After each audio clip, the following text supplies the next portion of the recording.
Did you ever want to know how the Catholic Church declares someone a saint? You probably know that periodically the Catholic Church recognizes new holy men and women as its official saints. But what exactly are the steps to canonization, that is, being named a saint by the Catholic Church?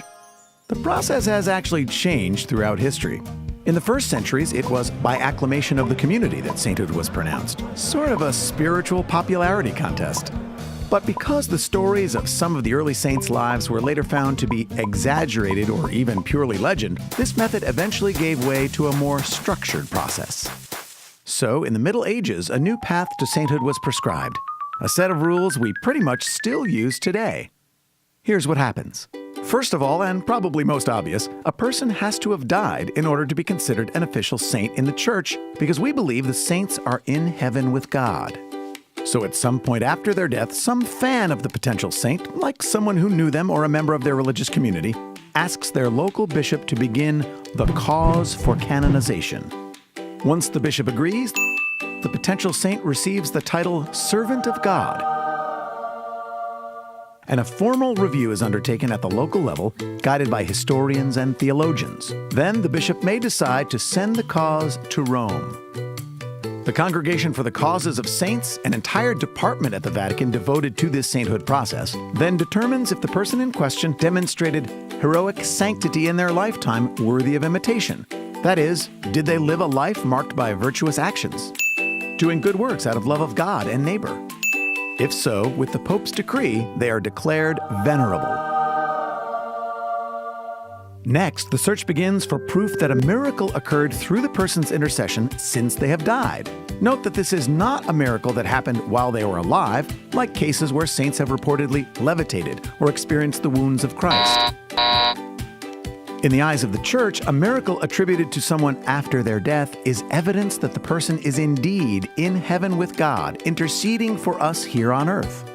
Catholic belief is that it is actually God that performs the miracle. The potential saint is essentially being credited with an assist, like in hockey or basketball. The process of confirming that a miracle truly happened is exhaustive. Miracles for sainthood are not limited to medical cures, but in practice they almost always are. And a miraculous cure must meet 3 stringent criteria. It must be instantaneous, lasting, and unexplainable.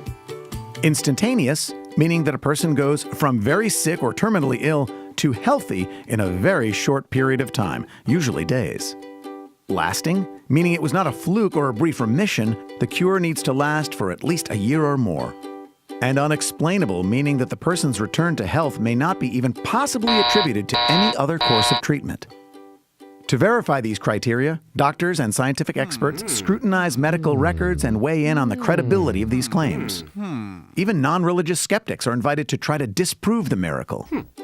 On top of all that, there must be evidence that people prayed for the intercession of the would-be saint before the miraculous cure happened, and that they did not enlist the help of any other saint. It's okay to pray to God or Jesus directly, of course, but you can hedge your bets by also including ringers like St. Jude or even the Virgin Mary. So once there is proof that a miracle resulted from the aspiring saint's intercession, the person may now be officially called blessed. The ceremony during which this happens is called beatification and is most often held in the local diocese that has promoted this person's sainthood cause. At this point, a feast day is chosen to be celebrated in certain places having to do with this blessed person, and churches and schools may be named after them. And now the search begins for a second miracle that can be shown to have happened after the beatification, using the same stringent process just described. Once miracle number 2 is verified and approved by Rome, the person may then be officially canonized, which means that the Pope declares them a saint. This ceremony almost always happens at St. Peter's Basilica in Rome and is presided over by the Pope himself.